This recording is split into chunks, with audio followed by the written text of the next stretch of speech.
Imagine você descalço numa estrada de terra batida, sol da Judéia rachando o ar, sandália na mão porque o couro velho machuca mais que a pedra. No ombro, um cordeiro pequeno, ainda quente, balindo baixinho contra o seu pescoço. Atrás, sua mulher carrega o cesto coberto de pano, sua filha leva a jarra de óleo. Na frente, um tio velho que já fez essa estrada 40 vezes vai cantando um salmo que você ouviu desde criança. E você canta junto, mesmo sem entender direito por que aquela palavra antiga continua doendo bonito na garganta. Levanta a cabeça e a estrada some na poeira. Não some porque a poeira é grossa. Some porque na frente, virando aquele morro, são milhares. Dezenas de milhares. Não é uma viagem, é um rio. 3 vezes ao ano, a estrada virava liturgia. Você não está sozinho nessa subida. Está dentro de algo que repete há séculos.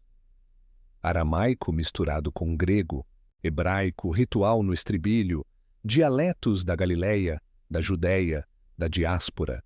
Tem peregrino vindo de Alexandria que pegou navio. Tem família da Babilônia que viajou um mês. Tem velho do Egito que ninguém esperava ver de novo. E todos vão para o mesmo lugar. Todos sobem. Sobem de verdade porque Jerusalém fica num planalto, mas sobem também de outro jeito que a gente não tem palavra direta em português para explicar. Os salmos chamam isso de cânticos das subidas, e essa é a primeira pista de que essa peregrinação não é só geografia, é outra coisa. E aí vem a pergunta que talvez nunca tenha te incomodado. Por que 3? Por que 3 vezes ao ano? E não 2, não 5, não uma só? Por que essas 3 festas específicas? Quem era obrigado a subir e quem ia mesmo? E o que esse calendário ritual estava ensaiando, ano após ano, século após século, que a maioria dos cristãos hoje nunca parou para ver? Segura essa pergunta. Ela vai te levar para dentro de um padrão que reorganiza o calendário inteiro da Bíblia. E talvez o seu também. Se esse vídeo destravou alguma coisa em você, é parte disso. Comenta com a parte que te pegou. Só uma palavra, um versículo, uma pergunta. Compartilha com alguém da sua igreja, do seu grupo, da sua casa. Inscrição ativada para não perder o próximo. E que o Senhor abençoe sua semana enquanto você caminha junto com a gente nesse texto antigo que ainda carrega peso. Para você sentir o que estava em jogo, precisa entender uma coisa sobre o calendário hebraico. O comando original aparece em Êxodo 23, versículos 14 a 17. 3 vezes ao ano todo, varão se apresentará diante do Senhor. Em hebraico, a expressão é Shalosh Galim, 3 peregrinações, ou Shalosh Peamim, 3 passos. E logo o texto especifica a festa dos pães sem fermento, no mês de Abibe, lembrando a saída do Egito, a festa da colheita, das primícias do trabalho, e a festa do recolhimento, no fim do ano, quando se ajunta o fruto do trabalho do campo. Pesach, Shavuot, Sukkot. 3 datas, 3 peregrinações. Não são 3 feriados, são 3 obrigações de movimento. Levítico, capítulo 23, amplia isso. Levítico 23 é o calendário litúrgico inteiro de Israel, não só as 3 peregrinações, mas todos os moedim, os tempos marcados. A palavra moed significa encontro marcado. Sábado é moed semanal, cabeça de mês é moed mensal, e dentro do ano, 7 moedim principais, dos quais 3 exigem peregrinação obrigatória. Israel não inventou o calendário. Israel recebeu um calendário com encontros marcados, e 3 vezes ao ano esses encontros aconteciam não em casa, não na sinagoga local, mas no santuário central. Isso muda tudo o que você pensava sobre liturgia israelita. Não era opção, era ritmo. Deuteronômio 16 escrito séculos depois, dá o desdobramento. Quando o povo está prestes a entrar na terra, Moisés repete o comando, mas acrescenta uma frase decisiva. A peregrinação acontece no lugar que o Senhor escolher para fazer habitar ali o seu nome. No começo, esse lugar mudou. Foi Siló, foi Gibeão, foi onde a arca estivesse. Mas depois de Davi conquistar Jerusalém e depois de Salomão construir o templo, o lugar se fixou. Jerusalém vira o ponto único de convergência. E é por isso que o salmista grita em Salmo 122, Alegrei-me quando me disseram, vamos à casa do Senhor. Os nossos pés estão dentro das tuas portas, ó Jerusalém. Subir era literal, mas era também outra coisa. Quem era obrigado a subir? A Mishnah, no tratado Hadigah, capítulo 1, deixa explícito: homens livres, adultos, capazes de andar pelos próprios pés, mentalmente sãos, mulheres, crianças, escravos, doentes, dispensados. Mas a prática vinha por cima do comando. Famílias inteiras subiam. Mulheres organizavam a logística, crianças aprendiam a Torá nos pés dos rabinos durante a peregrinação. Escravos das casas piedosas iam junto. A obrigação cabia ao homem livre. A celebração era de todos. Quantos eram? Aqui é onde a história ganha massa. Joséfos, o historiador judeu do primeiro século, no livro Wars 6, parágrafos 420 a 427, dá um número impressionante: 256 mil cordeiros sacrificados em uma única Pesach, multiplicando por 10 peregrinos por cordeiro, porque o cordeiro era partido em família, chegaria a quase 3 milhões de pessoas. Os historiadores modernos calibram esses números. Joséfos, escrevendo depois da destruição do templo em 70 d.C., dramatiza para impressionar leitores romanos. As estimativas mais sóbrias, como as de Joaquim Jeremias em Jerusalém no tempo de Jesus, falam em alguma coisa entre 100 mil e 300 mil peregrinos no auge das festas. Ainda assim, multidão. Uma cidade de cerca de 50 mil habitantes, inchando para o triplo, o quádruplo, o sextuplo. Acampamentos no Vale do Cedron, tendas no Monte das Oliveiras, cordeiros pelo Vale do Tiropeon. E como se chegava lá? Por estradas. As caravanas da Galileia tinham duas opções. A rota mais curta passava pela Samaria, mas a hostilidade samaritana fazia muitos peregrinos preferirem a alternativa: descer ao longo do Vale do Jordão e subir por Jericó. Lucas 9, versículo 51, capta esse cuidado quando narra que Jesus, ao se decidir a ir para Jerusalém, mandou mensageiros adiante, e estes entraram em uma aldeia samaritana para lhe prepararem a chegada e foram rejeitados. As caravanas eram grandes por proteção. Bandos atacavam viajantes solitários. Lucas, capítulo 2, conta que Maria e José andaram um dia inteiro pensando que Jesus, de 12 anos, estava na caravana, antes de perceberem que ele tinha ficado para trás no templo. Aquela ingenuidade só faz sentido em caravana grande, famílias inteiras, parentes, vizinhos da Galileia subindo juntos, e a diáspora subia também. Atos 2, do versículo 5 ao 11, faz uma fotografia precisa de Shavuot em Jerusalém. Judeus piedosos de toda a nação debaixo do céu, partos, medos, elamitas, moradores da Mesopotâmia, Judéia, Capadócia, Ponto, Ásia, Frígia, Panfilha, Egito, regiões da Líbia próximas a Cirene, romanos forasteiros, judeus e prosélitos, cretenses e árabes, 15 regiões. Filo de Alexandria, no Tratado de Specialibus Legibus 1, parágrafo 69, descreve com nostalgia a peregrinação dos judeus do Egito. Deixavam a vida normal, atravessavam fronteiras, encontravam parentes e estranhos da mesma nação no templo e voltavam diferentes. A peregrinação era também identidade. Subir confirmava quem você era. E o que se levava? Cada festa tinha sua oferta. Pesach exigia o cordeiro, examinado 4 dias antes, depois sacrificado. Shavuot exigia as primeiras espigas de trigo da colheita, as bikurim, apresentadas em cestas decoradas. Sukkot exigia material para construir cabanas, ramos de palmeira, mirto, salgueiro, cidra. Cada peregrinação era logística pesada. Não era turismo, era trabalho ritual coordenado, repetido 3 vezes ao ano por séculos. E havia o dinheiro. O dízimo das festas, o segundo dízimo, Maaser Sheni, descrito em Deuteronômio 14, versículos 22 a 26, era separado do produto agrícola e ou levado em espécie até Jerusalém ou trocado por dinheiro e gasto na Cidade Santa durante a peregrinação.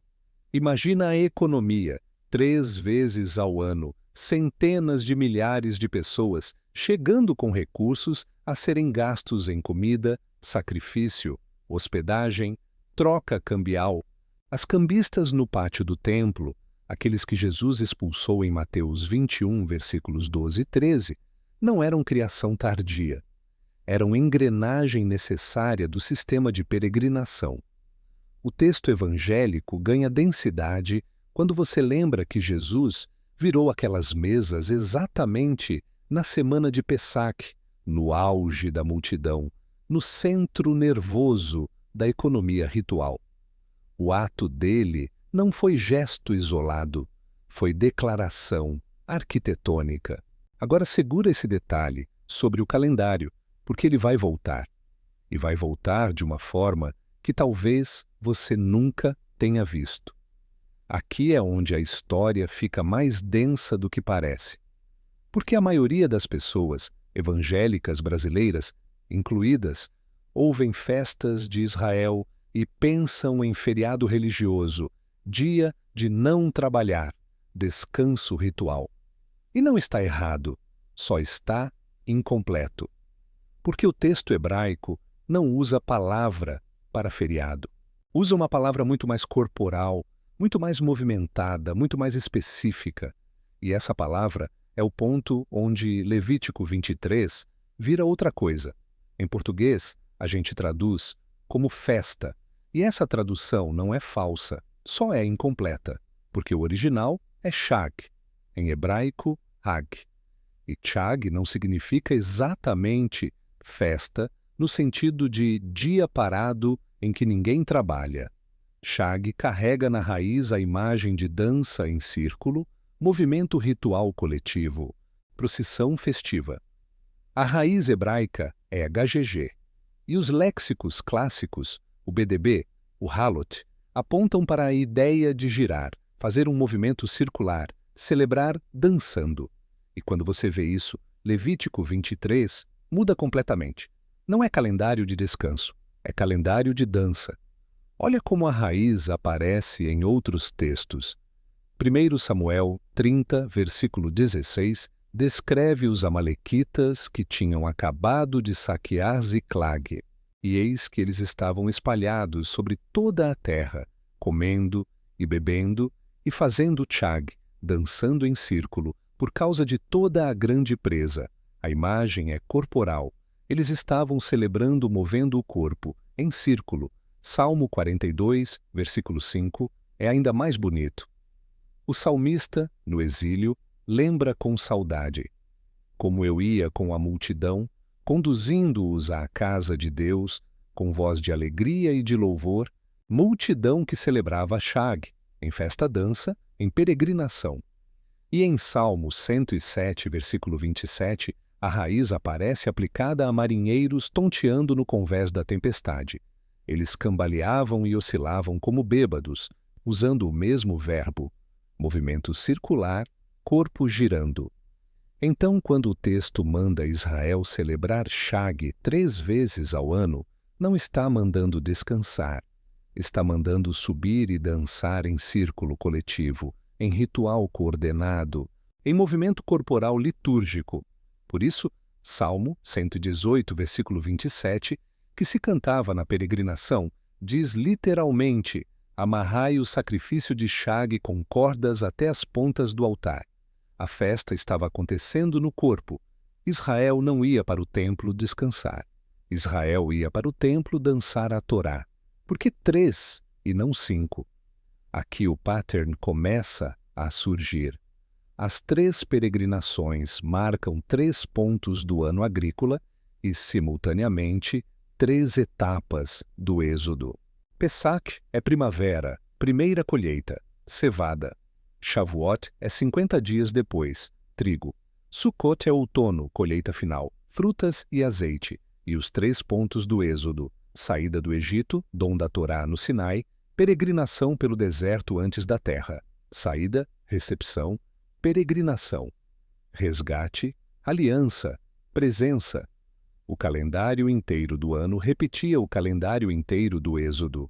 Israel não comemorava só o passado, reencenava o passado ano após ano, com o corpo inteiro.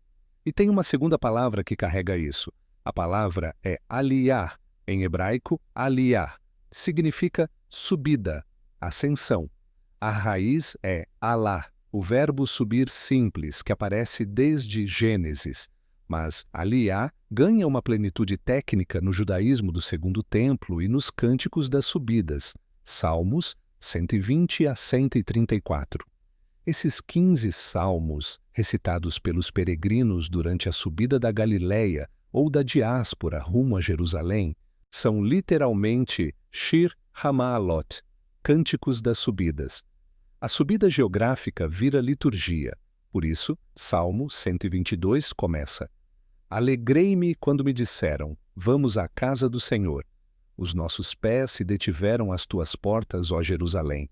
Para lá sobem as tribos do Senhor, conforme o testemunho dado a Israel, para darem graças ao nome do Senhor. Subir não era topografia, era orientação. Você sai do baixo, do comum, do cotidiano e sobe para outra coisa. E olha esse detalhe que reorganiza tudo. Êxodo 34, versículo 24.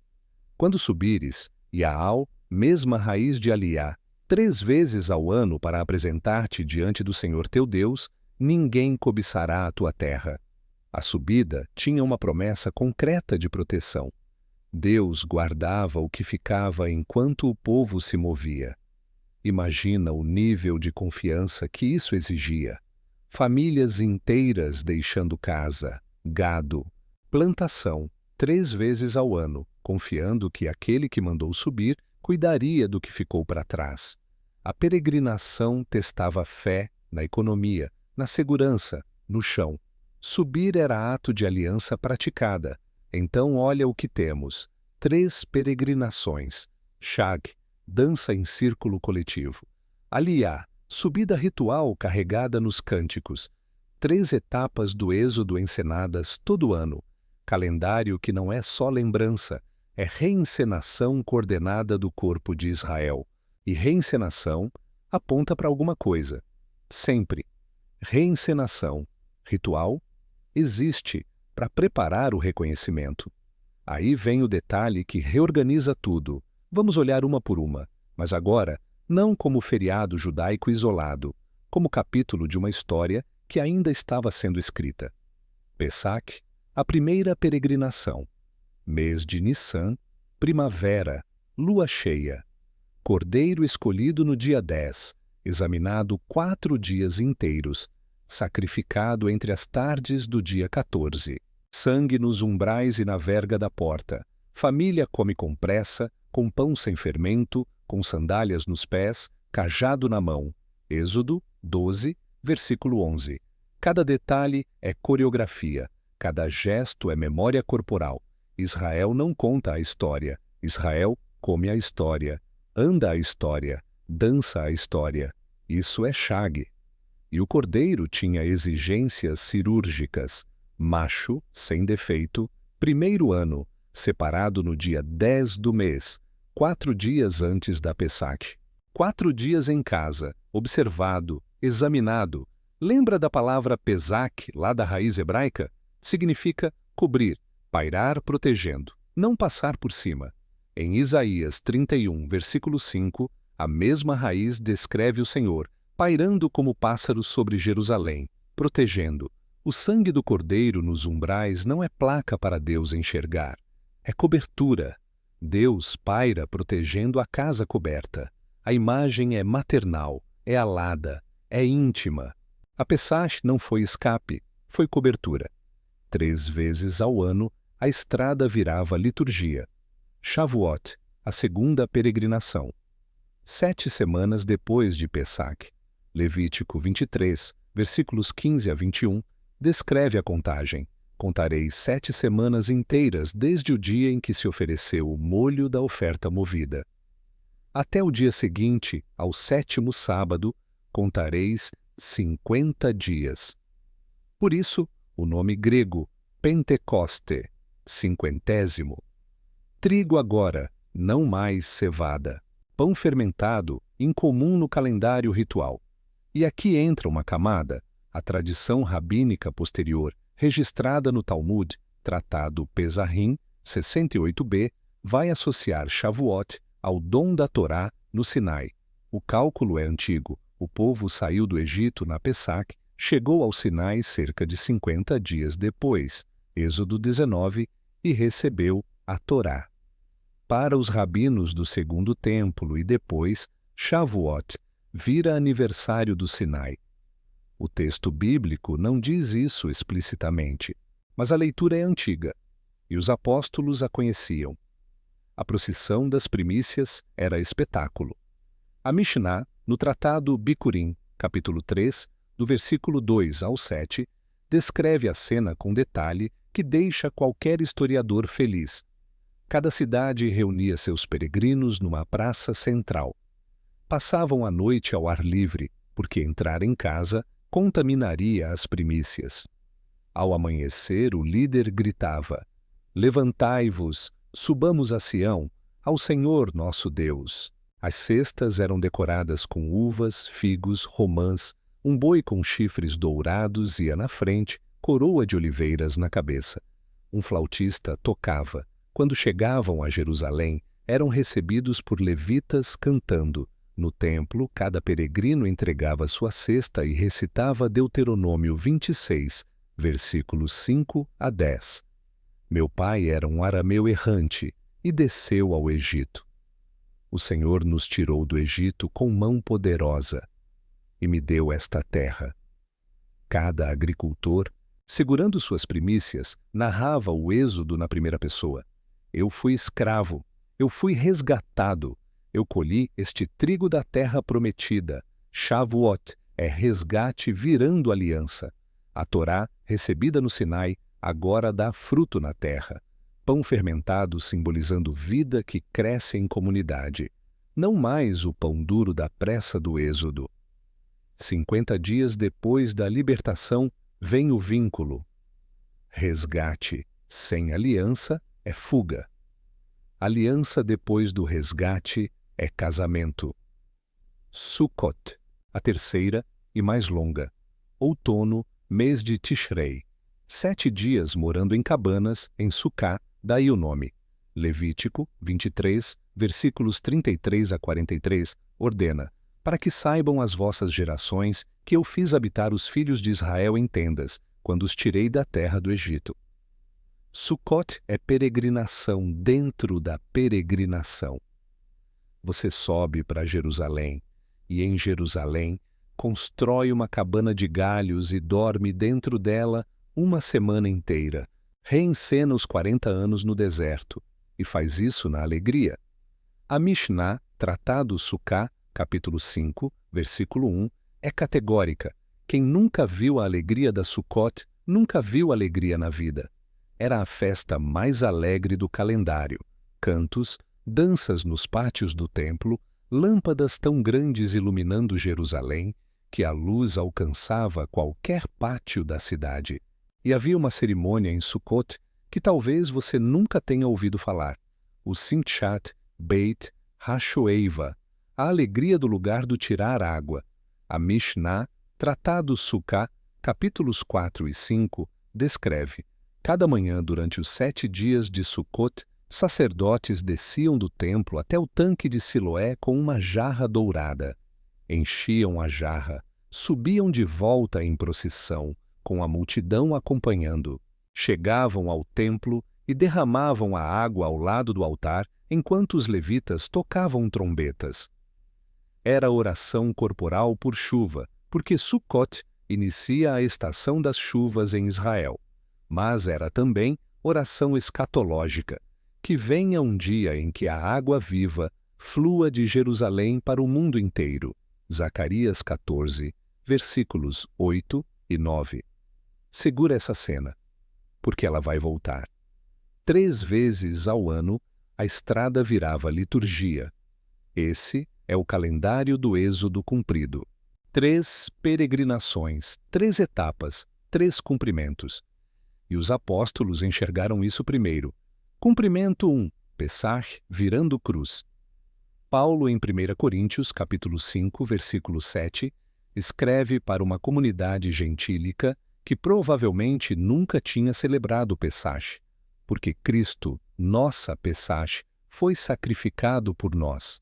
Paulo lê assim: e João, capítulo 19, versículos 14 e 36, registra com precisão jurídica.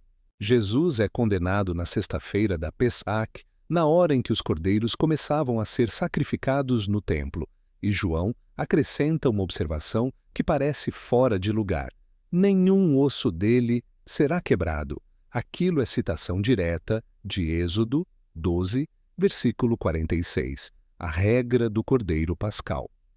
Cordeiro sem defeito examinado 4 dias, e tempo entre a entrada triunfal de domingo e a sexta-feira, morto entre as tardes. Paulo lê, João registra. Pessach não foi apagada, Pessach foi cumprida. Cumprimento 2, Shavuot virando Pentecostes. Atos 2, versículo 1, abre dizendo: cumprindo-se o dia de Pentecostes, estavam todos reunidos no mesmo lugar. Pentecoste é a tradução grega de Shavuot. A igreja primitiva nasce numa peregrinação. Lucas registra essa primeira chague da igreja: vento que enche a casa, eco do vento do Sinai. Êxodo 19. Línguas como de fogo, eco do fogo do Sinai. Idiomas falados, 15 regiões representadas, listadas no versículo 9. A Torá no Sinai foi escrita em pedra, dada a um povo. A Torá no Pentecostes é escrita no coração, dada a todos os povos. Jeremias 31, versículo 33, prometia: porei a minha lei no seu interior e a escreverei no seu coração. Paulo, em 2 Coríntios, capítulo 3, versículo 3, completa: vós sois carta de Cristo, escrita não com tinta, mas pelo Espírito do Deus vivo, não em tábuas de pedra, mas em tábuas de carne do coração. Pessach foi resgate. Shavuot foi aliança escrita por dentro. Os apóstolos leram e Lucas registrou. Cumprimento 3, Sucot virando encarnação e reino. João, capítulo 1, versículo 14, escreve uma das frases mais densas do Novo Testamento: e o Verbo se fez carne e habitou entre nós. A palavra grega para habitou é skenosen, verbo derivado de skene, tenda, tabernáculo. Literalmente, o Verbo se fez carne e armou tenda entre nós. João descreve a encarnação como Sukkot, Deus armando sua sucá no meio da humanidade. E não para por aí. João capítulo 7, versículos 37 e 38, durante a festa de Sukkot, provavelmente no momento em que os sacerdotes derramavam a água do Siloé ao lado do altar, Jesus levanta a voz e grita: se alguém tem sede, venha a mim e beba. Quem crê em mim, como diz a Escritura, do seu interior fluirão rios de água viva. Aquela cerimônia da água que você guardou na cabeça lá atrás? Essa. Jesus se apresenta como o cumprimento da água que devia fluir de Jerusalém para o mundo. Zacarias 14, versículos 8 e 9 e versículos 16 a 19, fala em visão profética da consumação. Todos os povos subirão para celebrar Sukkot. E Apocalipse 21, versículo 3, fecha o arco. Eis o tabernáculo de Deus com os homens, e Deus habitará com eles. A Sukkot escatológica, a última peregrinação. Quando Deus mora de tenda armada permanentemente no meio do povo. Por que 13 e não 2, não 4? Porque a sequência tem lógica interna que reorganiza a Bíblia inteira. Pesach é resgate, Shavuot é aliança, Sukkot é presença, resgate sem aliança é fuga vazia, aliança sem presença é contrato distante, presença sem resgate prévio é mitologia. As três juntas, você é resgatado, vinculado e habitado. Esse é o ritmo de toda a história bíblica em miniatura. Êxodo 12, Êxodo 19, Êxodo 25 ao 40, saída, Sinai, tabernáculo, resgate, aliança, presença, repetido 3 vezes ao ano, século após século, no corpo coordenado de Israel, e cumprido em Cristo, cruz, Pentecostes, encarnação que aponta para o reino. Esse é o calendário do Êxodo cumprido. 3 vezes ao ano, a estrada virava liturgia. E olha um detalhe que reorganiza a leitura dos evangelhos. João, diferente dos sinópticos, estrutura todo o seu evangelho em torno das peregrinações. Conta pelo menos 3 Pesach. João 2, João 6, João 11 ao 19. Coloca o discurso do pão da vida durante uma Pesach, João 6. Coloca o grito da água viva durante Sukkot, João 7. Coloca a ressurreição de Lázaro perto da Pesach final, João 11. João está dizendo que Jesus não veio à margem do calendário.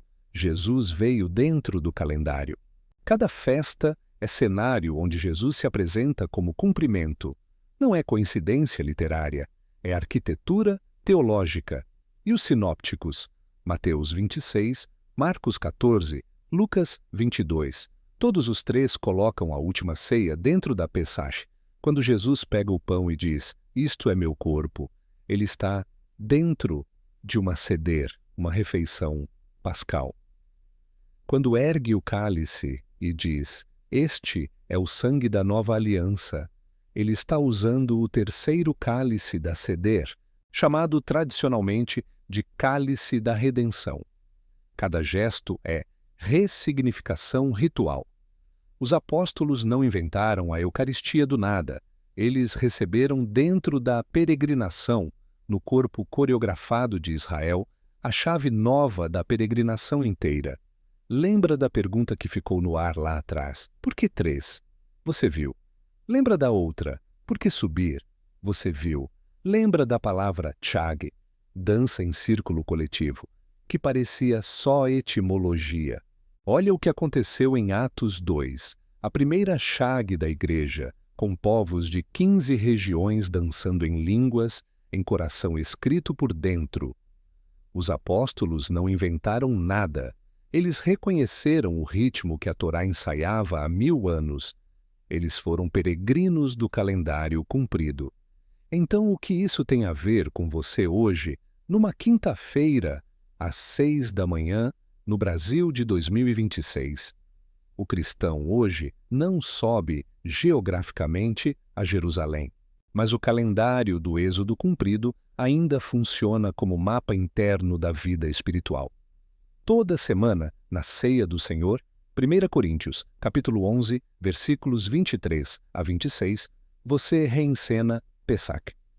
O pão partido lembra o cordeiro. O cálice lembra o sangue cobridor. Você não está só lembrando. Você está dentro do mesmo gesto de cobertura, do mesmo pairar, protegendo que cobriu Israel no Egito.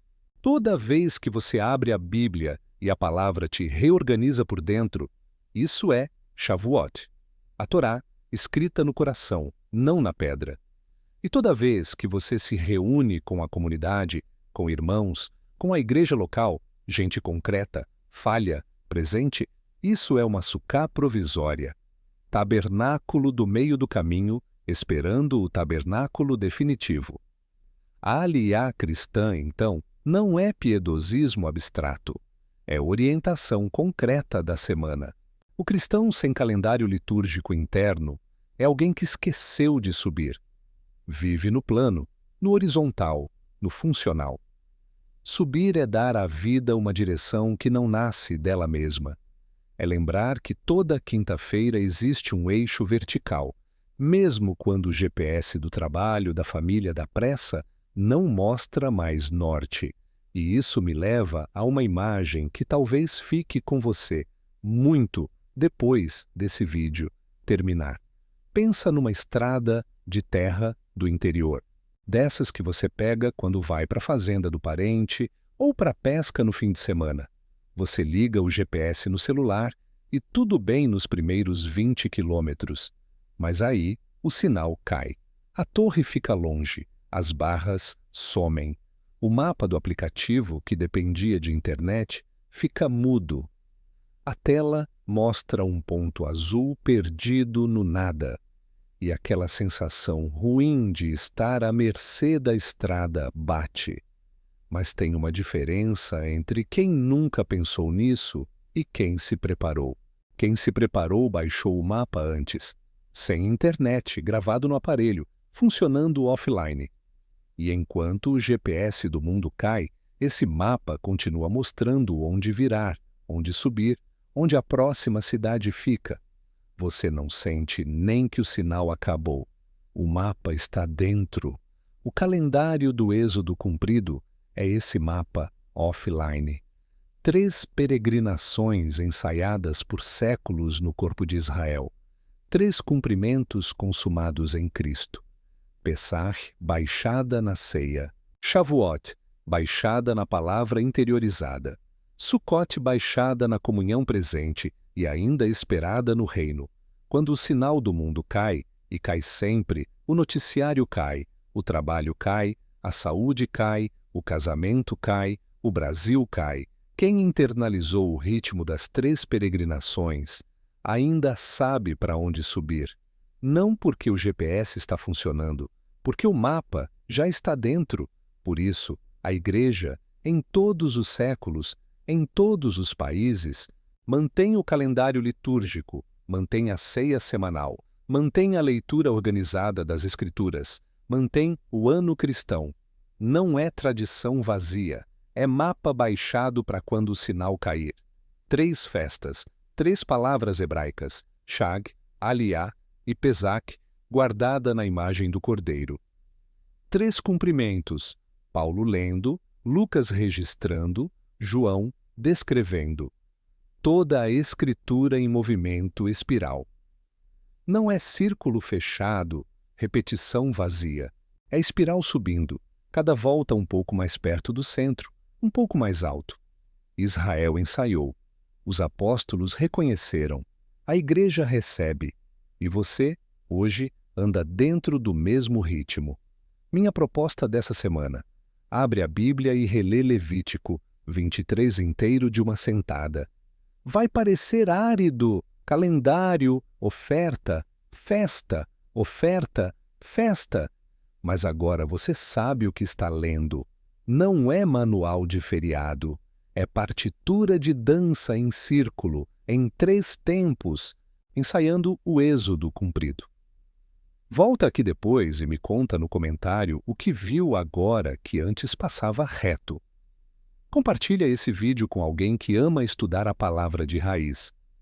Deixa o inscrito ativado, comenta uma palavra, manda para um amigo. Deus é bom e a palavra dele é viva. Que o Senhor te guarde nessa subida. E toda a Escritura aponta para o mesmo momento,